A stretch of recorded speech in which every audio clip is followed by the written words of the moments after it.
boa tarde a todos. Queria cumprimentar aqui a todos os meus colegas, amigos de painel aqui. Só tem craque nessa mesa aqui, então fico até constrangido aqui. E queria cumprimentar o queridíssimo deputado Arnaldo e comentar, deputado, quanta responsabilidade, viu? Esse é um projeto de lei que tem uma carga de responsabilidade muito grande. E sabe por quê, deputado? A gente já conversou outras vezes com relação a isso. É uma lei que está fazendo 30 anos, mas é uma lei que funciona, né? Hoje de manhã, a lei de PPPs fazendo 20 anos, fez 20 anos ano passado, e esse ano 30 anos da 8987, da lei de concessões. E hoje de manhã, eu estava pensando para que linha eu ia conduzir aqui, né, para que eu ia comentar, e eu comecei a pensar os projetos relevantes que estão acontecendo hoje, nesse momento, no Brasil, com base na lei 8987. Hoje, por coincidência, deputado, o presidente Lula hoje, o ministro Renan, né, Santoro, está lá na Serra das Araras.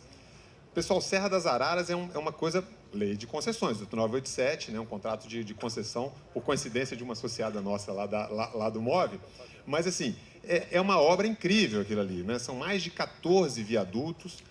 Por ali, eu estava lendo hoje, a inteligência artificial ajuda muito hoje, né? Ela vai dando...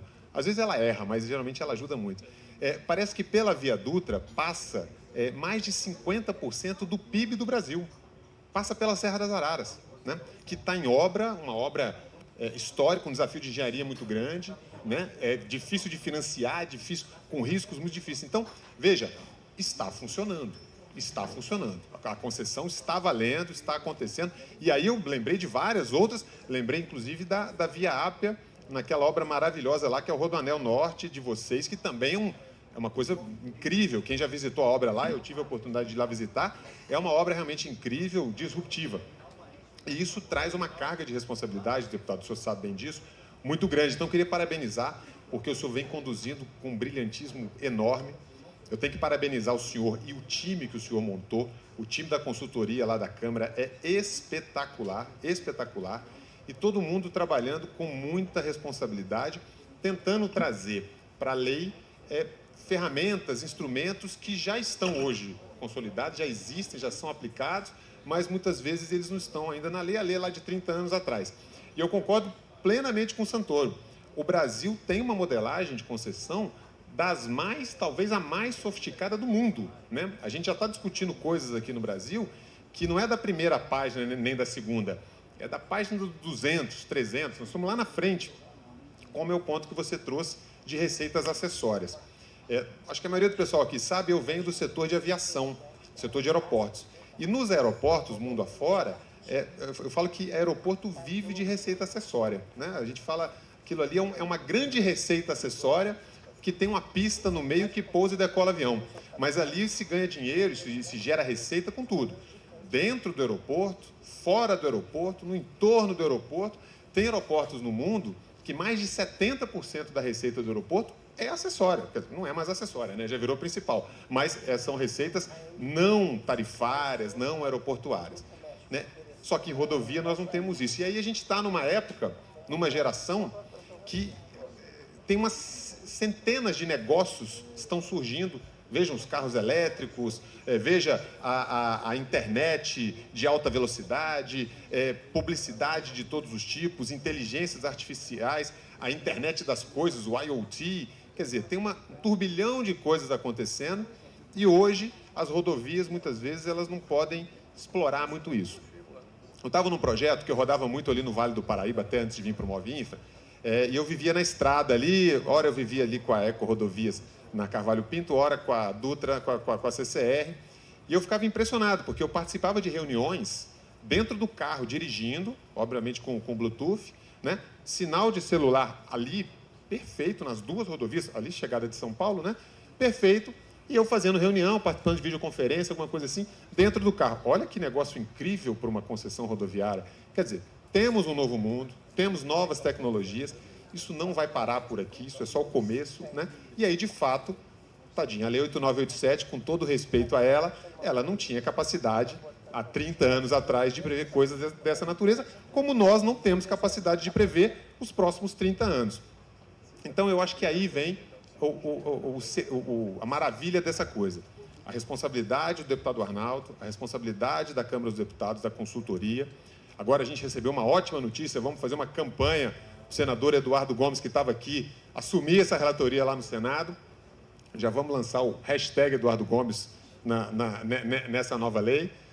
Tudo leva aqui que vai dar certo. Então, eu acho que a gente tem um ambiente muito favorável, realmente, olhando para frente, olhando para o futuro, e eu acho que estamos bem encaminhados, né? Não podemos esquecer o que já foi feito, mas temos que olhar para frente. Tem muito investimento aí acontecendo. Tem leilão agora dia 30, não tem, Jorge?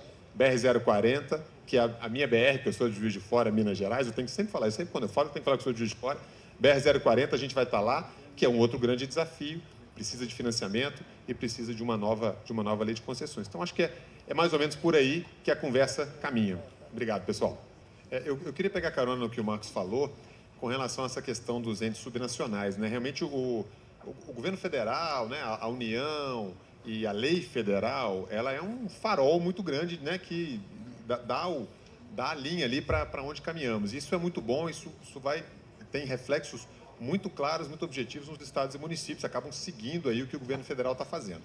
E todas essas inovações que muitas vezes o governo federal faz, como a questão do aporte em concessão comum. Aliás, Marcos, essa história de PPPs e concessões, é impossível explicar isso para qualquer gringo, né? Eu perdia horas e horas tentando explicar isso e ninguém entende, né, Luciano? O pessoal brincava, falava que é Brazilian PPP, né? Tipo assim, é uma coisa que só tem no Brasil, é literalmente uma jabuticaba. Fala, como assim? Não é a mesma coisa? Fala, não, no Brasil são duas coisas, são duas leis e tal. Tem uma referência grande no governo federal, eu acho daí a importância de todas essas modernidades, vamos dizer assim, elas estarem ali colocadas em lei, porque isso vai ecoando Brasil afora, né? O Brasil tem uma discrepância de governança e de nível de maturidade muito grande entre estados e municípios, né? São 27 estados, são mais de 5.500 municípios. Então, vira essa pirâmide, né, de Brasília para o resto do Brasil. Isso é muito saudável. Tem um ponto específico que eu acho que o raciocínio se inverte, que o Marcos falou, que é o ponto das garantias, porque nessa daí, alguns estados, de fato, eles já estão muito na frente da União, e aí vale a lógica inversa, né? A União tem que começar a aprender com os estados como fazer, Bahia é um ótimo exemplo disso, e trazer essas boas práticas para cá. Eu acho que o deputado Arnaldo captou muito bem isso e está levando esses pontos, especialmente das garantias, né, com os fundos constitucionais e por aí vai, para esse texto de lei. Você me perguntou com relação a pontos de atenção, a red flags, etc. Eu confesso que nesse projeto, no projeto no 7063, a gente não vê grandes pontos. Eu acho que está muito bem alinhado, muito bem maduro. Tem duas coisas hoje que preocupam bastante, preocupa o Move Infra, preocupa os seus associados. Tem dois temas no Brasil que estão fora um pouquinho da lei, mas estão estritamente relacionados. Um deles, a Luciene está aqui, vive isso o tempo todo, que é a questão de taxa de juros, né? A gente tem um cenário de juros altos para financiar esse pipeline. Jorge Santoro está botando 15 leilões na rua esse ano só de rodovia. O ministro Silvio estava aqui, são quase 40 leilões aí da pasta dele. Sem contar o que já está contratado, tem muita coisa contratada lá no Rodoanel. Só Rodoanel o que é? Dá mais de 10 bi, né? 7 bilhões de Rodoanel, a Dutra são 15 bi. Então, quer dizer, tudo isso acontecendo. É o que eu falo, infraestrutura é um transatlântico, né? Ela demora, ela começa a ganhar tração. É difícil fazer projeto, agora a gente já sabe fazer projeto. Já tem uma fábrica de BNDES faz projeto, IFC faz projeto, Infra SA faz projeto, todo mundo faz projeto. Superamos. Aí começa a ganhar a modelagem. Temos modelagem, vários tipos de modelagem. Hoje em dia você tem uma prateleira que você vai pegando os instrumentos, monta um contrato em poucos dias. E aí nós vamos ganhando tração, vira um pipeline, vira contrato, vira capex contratado, e aí nós temos que financiar. E aí o cenário de juros altos preocupa realmente, e a gente tem que pensar como lida com isso. E a segunda preocupação, a segunda dor que a gente vê muito, já foi falado aqui, está num outro projeto de lei, no 2159, é a questão do licenciamento ambiental. Todas essas obras, elas dependem de licenciamento ambiental, e o que a gente vê hoje realmente é um cenário muito difícil. Vocês devem estar vivendo isso lá, é um cenário muito difícil. A gente está ali vendo realmente coisas simples, autorizações simples, faixas de rodovia antropizadas em áreas urbanas, em regiões já metropolitanas, que dependem de uma simples autorização de supressão vegetal. Literalmente é uma remoção de grama, de mato, de alguma coisa nesse sentido, e às vezes leva 3, 4, 5, 6 anos para se obter. Tem a história do apagão das canetas, a gente sabe disso, das responsabilidades inerentes aos servidores públicos, isso está sendo discutido lá no PL 2159. Né? Tem a questão da deficiência de quadro desses órgãos ambientais, tem a questão da delegação desses licenciamentos para órgãos estaduais e municipais. Então, aí ficam esses dois pontos aí de atenção, não especificamente da lei do projeto de lei 7063, mas que estão totalmente relacionados, e acaba que um assunto puxa o outro, né? Porque nós estamos encaminhando, né? O deputado Arnaldo encaminhando muito bem o PL 7063, mas a gente precisa pensar também junto no 2159, que está lá no Senado, e a gente precisa organizar aí essa discussão, está com dupla relatoria, precisamos sentar todo mundo e falar, pessoal, isso aqui é um assunto que, sem isso aqui, não tem entrega de obra, não tem Serra das Araras, não tem Rodoanel, não tem a terceira descida para Santos, né, da Serra do Mar, e por aí vai. E aí poderia falar de centenas de obras que estão acontecendo. Trem Intercidades, BR-364 e por aí vai. Então, ficam esses dois pontos de atenção, juros altos e licenciamento ambiental, realmente. Breves palavras de agradecimento, realmente muito bacana o painel. Parabéns, Brandon, pela condução. Eu acho que a palavra do momento aqui é maturidade. Esse projeto de lei, ele traz maturidade. Eu estou há 19... Esse ano eu estou fazendo 19 anos no setor de infraestrutura e pela primeira... Só 19. Eu sou jovem no setor de infraestrutura. E pela primeira vez eu estou vendo a gente discutir uma lei que está falando de capital público, capital privado, unidos, né, em prol de um investimento que vai gerar crescimento econômico para o país. Quando eu entrei no setor de infraestrutura, a gente perdia horas, dias e meses discutindo se o melhor era o investimento público ou o investimento privado, né?